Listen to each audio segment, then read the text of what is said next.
Hello बच्चों, welcome to concept capsule. इस video में हम स्टार्ट कर रहे हैं क्लास 7 का chapter 2 which is arithmetic expression. इस चैप्टर को मैं 2 से 3 पार्ट्स में कवर करूंगी। इस फर्स्ट पार्ट में मैं आपको समझाऊंगी सिंपल एक्सप्रेशन, कॉम्प्लेक्स एक्सप्रेशंस और एक्सप्रेशंस को हम सॉल्व कैसे करते हैं, उसको सॉल्व करने के लिए कुछ रूल्स, कुछ ट्रिक्स। ठीक है, I hope you will enjoy learning chapter 2 of class 7। चलो लेट्स गेट स्टार्टेड। बच्चों चलो स्टार्ट करते हैं समझना अरिथमेटिक एक्सप्रेशंस। अरिथमेटिक एक्सप्रेशन क्या होता है? An arithmetic expression is a combination of numbers, variables and arithmetic operators that evaluates to a single numeric value. मतलब अरिथमेटिक एक्सप्रेशन बनता है numbers, variables and arithmetic operators से। नंबर्स आप लोग समझते हो, 1 2 3। वेरिएबल्स मतलब ए बी सी या फिर एक्स वाई जी, इनको हम बाद में समझेंगे, पर आप इनको रिमाइंड करके रखना। वेरिएबल्स भी होते हैं अरिथमेटिक एक्सप्रेशन में, पर इस चैप्टर को समझने के लिए आप नंबर्स और अरिथमेटिक ऑपरेटर्स को ही समझो। ठीक है, तो यहाँ पे एक एग्जांपल भी लिया मैंने अरिथमेटिक ऑपरेशन का। यहाँ पे मैंने लिखा है 45 minus 6 is equal to 39 is an arithmetic operation. ठीक है, यहाँ पे नंबर्स है, ये ऑपरेटर है। ठीक है, और it evaluates to a single value, right. इसको हम कैलकुलेट करेंगे तो ये 39 बनाता है।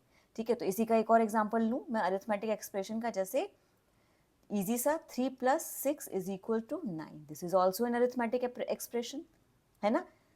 दो नंबर्स 3 और 6 ऐड होकर बना रहे हैं 9, तो this is an arithmetic expression, right. अब यहाँ तो हमने इक्वल का साइन यूज किया है। अरिथमेटिक एक्सप्रेशंस को हम सिंपल नंबर्स की तरह कंपेयर भी कर सकते हैं, है ना। देखो जैसे यहाँ पर मैंने लिखा है 23 plus 1 is greater than 14 plus 7। हम इस एक्सप्रेशन को कंपेयर कर सकते हैं ना, जैसे हम सिंपल नंबर को कंपेयर कर सकते हैं, जैसे 9 इज ग्रेटर देन 3। ठीक है, तो ये पूरा expression will evaluate to a single value which is 24, and this will evaluate to single value which is 21. So that means this expression is greater than this expression. ठीक है बच्चों, I hope ये आपको कॉन्सेप्ट समझ में आया होगा arithmetic expressions का। चलो नेक्स्ट टॉपिक पे जंप करते हैं। हमने अरिथमेटिक एक्सप्रेशन समझे, ठीक है। यहाँ से मैंने आपकी एनसीईआरटी की बुक में से जो क्वेश्चंस हैं वो लिए हैं। ठीक है, इनको करते हैं। Fill in the blanks to make the expression equal on both the sides of the sign equal. ठीक है, तो यहाँ पे एक हमें एक्सप्रेशन दिया है 13 प्लस 4 और यहाँ पे है 6 प्लस। तो ये क्या बोल रहा है कि 13 प्लस 4 को ऐड करके हमारा क्या आता है, 13 प्लस 4 इज इक्वल टू 17। तो यहाँ पे 6 में हम क्या ऐड करें कि जो 17 हो जाए, दोनों साइड्स इक्वल हो जाए, है ना। हम ये दोनों साइड्स को इक्वल करना चाहते हैं ना, बीच में इक्वल का निशान है। तो 13 plus 4 is equal to 17।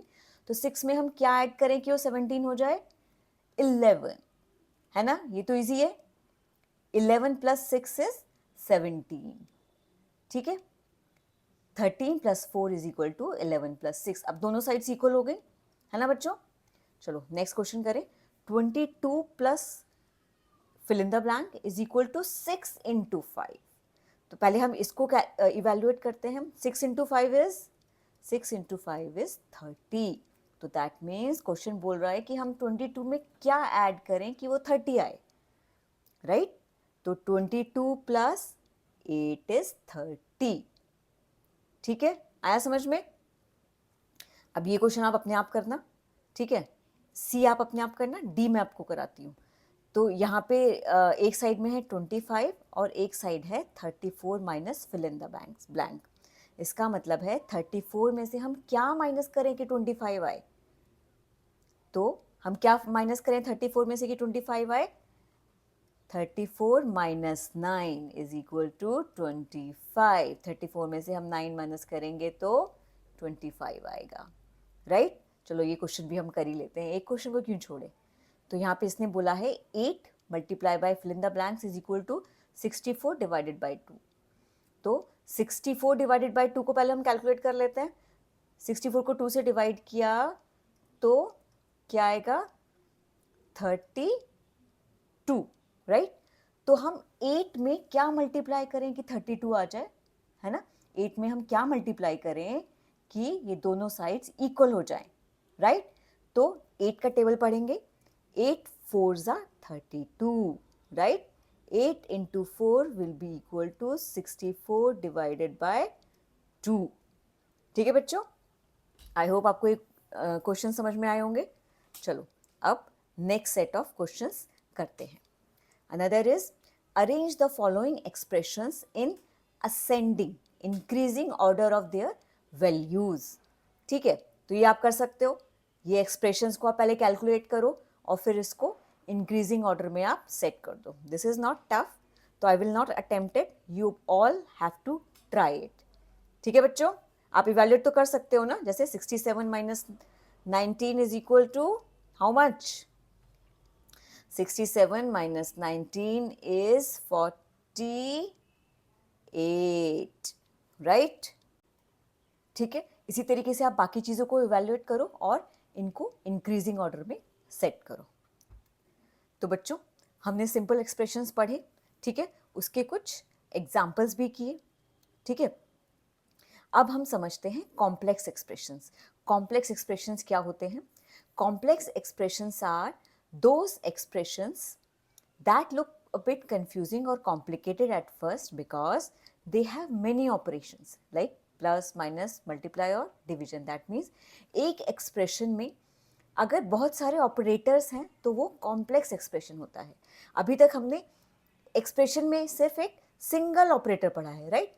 Minus, plus, division एक सिंगल ऑपरेटर पढ़ा है, पर कॉम्प्लेक्स एक्सप्रेशन में एक से ज़्यादा ऑपरेटर हो सकते हैं। फॉर एग्जाम्पल मैं यहाँ पे दिखाऊँ आपको लिखकर, तो 12 प्लस 2 माइनस 3, तो this is an example of complex expression है।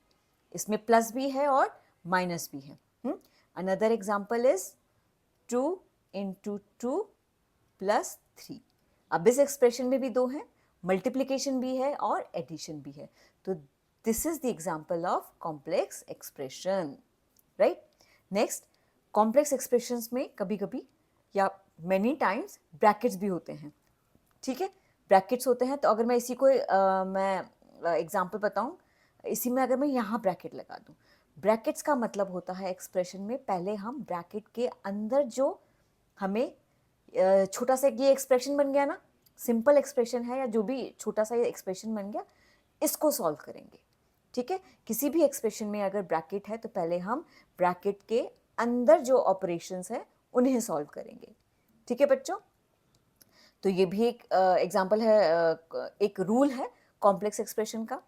नेक्स्ट इज हम उसको सॉल्व कैसे करें कॉम्प्लेक्स एक्सप्रेशन को। तो कॉम्प्लेक्स एक्सप्रेशन को सॉल्व करने के लिए हम ये कीवर्ड यूज करते हैं, बॉड मास। ठीक है, इस बॉड मास का मतलब है this BODMAS keyword helps us to solve the complex expression. BODMAS को पहले मैं abbreviations का बता दूं। B for bracket, ठीक है, bracket of division of or order, bracket order, division, that means division, M for multiplication, A for addition and S for subtraction. That means किसी भी कॉम्प्लेक्स एक्सप्रेशन में अगर आपको पहले ब्रैकेट दिखता है तो पहले हमें ब्रैकेट के अंदर के ऑपरेटर्स को सॉल्व करके उसको एक सिंगल वैल्यू पर लेकर आना है। ठीक है, तो पहले हम ब्रैकेट को सॉल्व करेंगे। ठीक है, अब ब्रैकेट के अंदर या हमने ब्रैकेट के अंदर भी कोई एक्सप्रेशन है या बाहर हो, तो उस एक्सप्रेशन को भी सॉल्व करने का हमारा एक रूल होता है, ऑर्डर होता है ऑपरेटर्स का।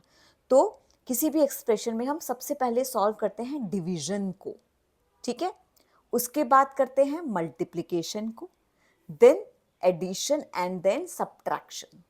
ठीक है बच्चों, अगर मैं ऊपर वाला ही एग्जाम्पल लूँ जो मैंने आपको दिखाया है, 12 प्लस 2 माइनस 3, तो हमारा BODMAS क्या कहता है, पहले ब्रैकेट को सॉल्व करो। ठीक है, तो पहले हमें जो ब्रैकेट के अंदर जो एक्सप्रेशन है उसे सॉल्व करना है। यहाँ पे कंफ्यूज मत हो जाना, ब्रैकेट के अंदर माइनस है तो आप बोलोगे मैम माइनस तो सबसे लास्ट में है, पर नहीं, हमारा BODMAS क्या कहता है, पहले हमें ब्रैकेट B सबसे पहले है, तो ब्रैकेट के अंदर जो भी ऑपरेशन है हमें पहले उसे सॉल्व करना है, ठीक है। तो 2 - 3 है, तो 2 - 3 इज -1, राइट। तो यहाँ हमने प्लस है बाहर, तो it will turn out to be 1। तो यहाँ पे हमारा आंसर आया 12 - 1 इज 11। ठीक है बच्चों। नेक्स्ट अगर मैं एग्जांपल लूँ इसी तरीके से, 2 × 2 + 3, तो 2 × 2 इज 4 एंड प्लस 3, है ना। पहले ब्रैकेट को सॉल्व करेंगे एंड देन हम 3 उसमें ऐड करेंगे, राइट। बच्चों इसी बॉडमास रूल को मैं आगे कुछ एग्जांपल्स के लेकर आपको समझाती हूँ, ठीक है, ताकि आपको ये बॉडमास रूल और order of operation in expression बिल्कुल क्लियर हो जाए। चलो यहाँ पे बॉडमास रूल को अप्लाई करते हैं। पहले यहाँ लिख लेते हैं बॉड मास। अब इसके अकॉर्डिंग पहले डिवीजन होता है, मल्टीप्लिकेशन, एडिशन एंड सब्ट्रैक्शन, ठीक है, हमने रिवाइज कर लिया। अब देखते हैं पहला एक्सप्रेशन। पहले एक्सप्रेशन में डिवीजन भी है और मल्टीप्लिकेशन भी है, तो पहले हम क्या सॉल्व करेंगे, डिवीजन, ठीक है। तो ये क्या हुआ हमारा, सॉल्व करके पहले इसका सॉल्यूशन मैं यहाँ लिखती हूँ। क्या हुआ, 6 + 8 × 3 - 4 डिवाइडेड बाई 2 इज 2, ठीक है बच्चों। अब दूसरा क्या होता है, मल्टीप्लिकेशन। तो 8 × 3, दूसरा है 8 × 3 ऑर्डर, राइट। तो 8 × 3 इज 24 - 2, ठीक है। डिवीजन हो गया, मल्टीप्लिकेशन हो गया, उसके बाद क्या होता है, एडिशन। तो एडिशन इज हेयर, 6 + 24 इज 30, है ना। 30 - 2, लास्ट में हमारा सब्ट्रैक्शन। तो हमारा आंसर क्या आया, 28, ठीक है। आया समझ में। नेक्स्ट एग्जांपल करते हैं। 20 डिवाइडेड बाय 5 × 2 + 6 - 3, फिर से ऑर्डर, डिवीजन इज फर्स्ट। तो पहले 20 डिवाइडेड बाय 5, 20 डिवाइडेड बाय 5 कितना आया, 4, है ना। तो 4, अब हम रेस्ट ऑफ द एक्सप्रेशन करते हैं, 2 + 3 - 6 - 3, ठीक है। उसके बाद कौन सा ऑपरेशन परफॉर्म होता है, मल्टीप्लिकेशन। मल्टीप्लिकेशन के बाद क्या आंसर आया, 4 × 2 = 8 + 6 - 3, फिर addition, 8 + 6 is 14, then -3 and then subtraction. तो हमारा आंसर आया 11, ठीक है। नेक्स्ट इसी तरीके से फिर से वही rule, division and then multiplication, then addition and then subtraction. Step by step करते हैं। पहले डिवीजन करते हैं। 16 डिवाइडेड बाय 4 इज 4 × 3 - 5, ठीक है। तो क्या आंसर, अब next is multiplication, 12 + 4 3 12 - 5, next is addition, 12 + 12 is 24 - 5 and then answer will be 19, ठीक है। नेक्स्ट एक्सप्रेशन, क्या मैं इसको आपके लिए प्रैक्टिस के लिए छोड़ दूं, है ना, इसको आप खुद ट्राई करना, ठीक है बच्चों, और फिर इसका आंसर निकालना, ओके। और इफ़ यू वांट तो मैं इसका आंसर यहाँ पे लिख देती हूँ ताकि आप अपना आंसर मैच कर पाओ। इसका आंसर विल बी 19, ठीक है। ट्राई करना and match your answer, okay. बच्चों अभी हमने अरिथमेटिक एक्सप्रेशन समझा, कॉम्प्लेक्स एक्सप्रेशन समझा, सिंपल एक्सप्रेशन समझा, कुछ क्वेश्चंस किए। अब समझते हैं नेक्स्ट इज टर्म्स। एक्सप्रेशन में टर्म्स क्या होते हैं, तो terms are part of expression separated by plus sign, ठीक है।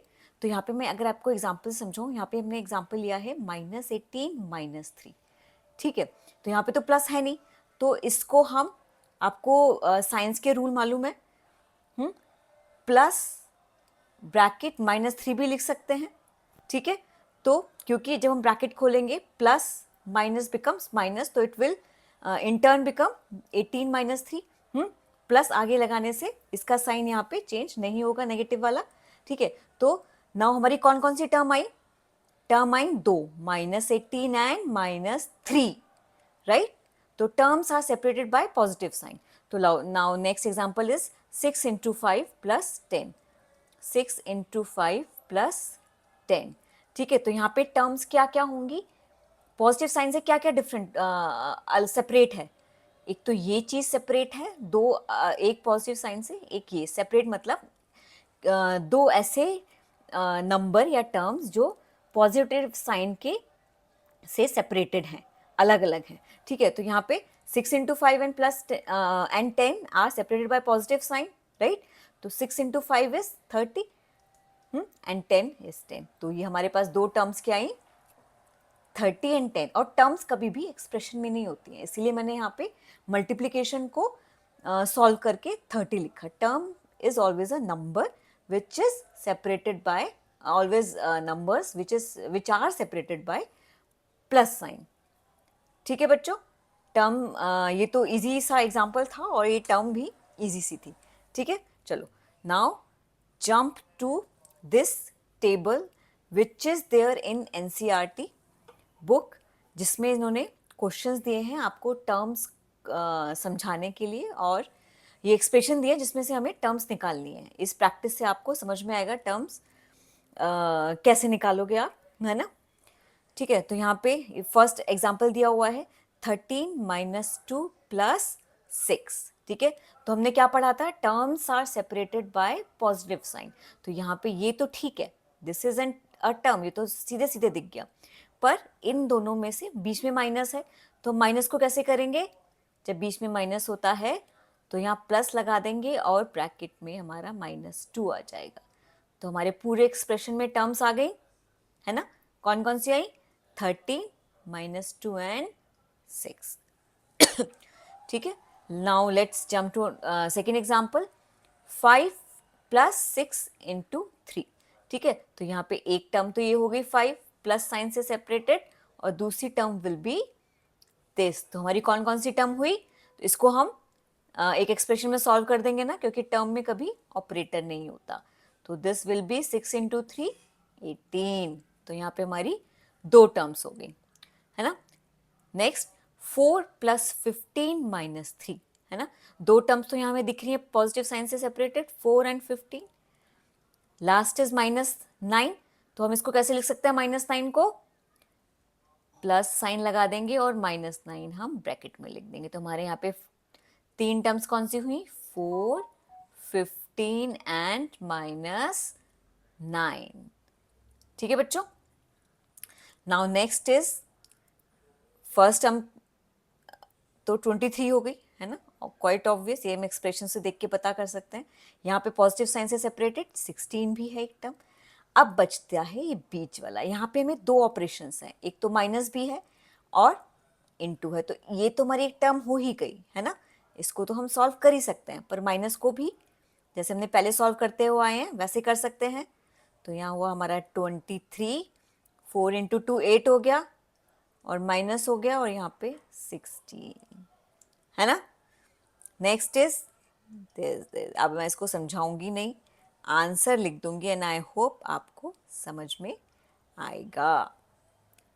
ठीक है, चलो बच्चों अब समझते हैं स्वैपिंग एंड ग्रुपिंग.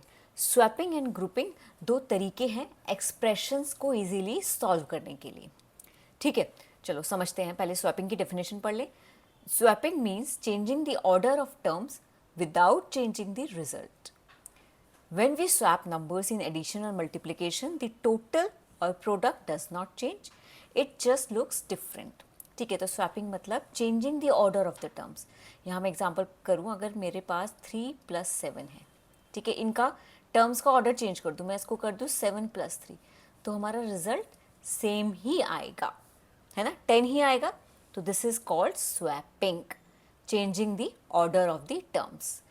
सिमिलरली अगर मैं मल्टीप्लिकेशन में देखूँ, 7 into 3 is equal to 3 into 7, है ना, which is 21. So this is called swapping. Next we have is grouping. Grouping means joining terms together that are easy to calculate first. Expression में ऐसी terms को join कर देना जिनका calculation easy है, ठीक है। तो इसको हम कहते हैं grouping. Grouping helps us combine the easy or light term first. It makes solving long expressions simpler. ठीक है, यहाँ पे इसका एक हम पहले एग्जाम्पल देखते हैं। ग्रुपिंग को हम एक एग्जाम्पल से समझते हैं। यहाँ पे अगर मैं ग्रुपिंग के लिए एग्जाम्पल लूँ 5 5 प्लस 3 प्लस 5, ठीक है। तो यहाँ पे एडिशन करना किसका ज़्यादा इजी है, आपको देखते ही समझ में आ रहा होगा। 5 प्लस 5 इज़ 10, है ना। तो अगर हम इसको पहले ऐड कर देंगे तो हमारे लिए इजी होगा। तो इसको हम ग्रुपिंग करके पहले ऐसे लिख सकते हैं 5 प्लस 5, है ना, प्लस 3। तो 5 प्लस 5 10 प्लस 3 इज 13।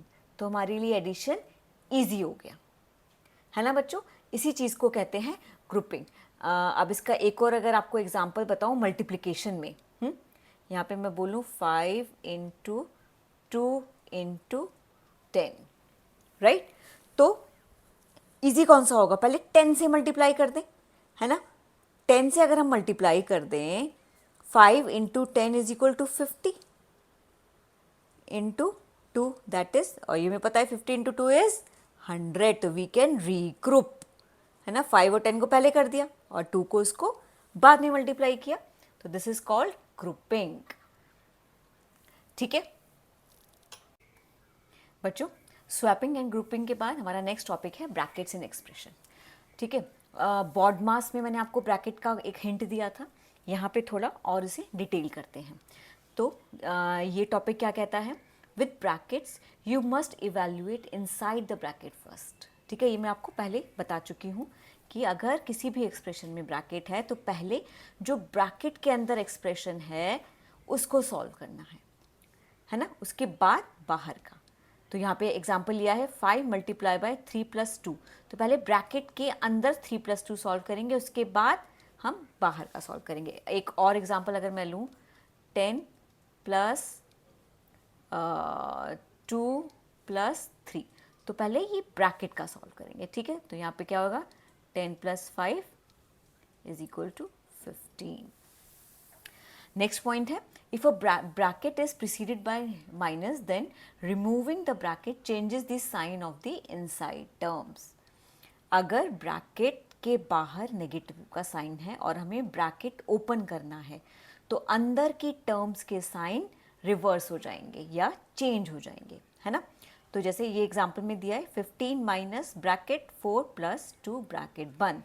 तो ब्रैकेट को हमने ओपन किया तो हमारा क्या बना, 15 4 के आगे प्लस है तो ये नेगेटिव हो जाएगा -4, एंड 2 के आगे भी प्लस है तो ये नेगेटिव हो जाएगा -2।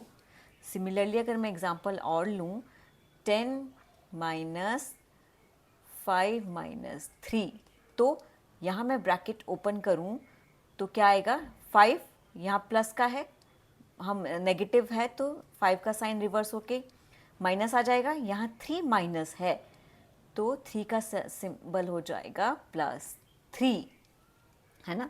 अगर बाहर पॉजिटिव साइन होगा तो अंदर कोई साइन चेंज नहीं होगा। बाहर नेगेटिव साइन है, ब्रैकेट के बाहर अगर नेगेटिव साइन है तो अंदर की टर्म्स के साइन चेंज हो जाएंगे। तो बच्चों इसी टॉपिक के साथ मैं ये वीडियो का एंड करती हूँ। आई होप आपको सारे टॉपिक्स इसमें समझ में आए होंगे। आपको कुछ समझ ना आए तो डू कमेंट, और कोई क्वेश्चन में इशू हो, प्रॉब्लम हो तो कमेंट में लिखना, मैं आपको सॉल्व करके दूंगी। ओके बच्चों, तो बाय बाय फॉर नाउ।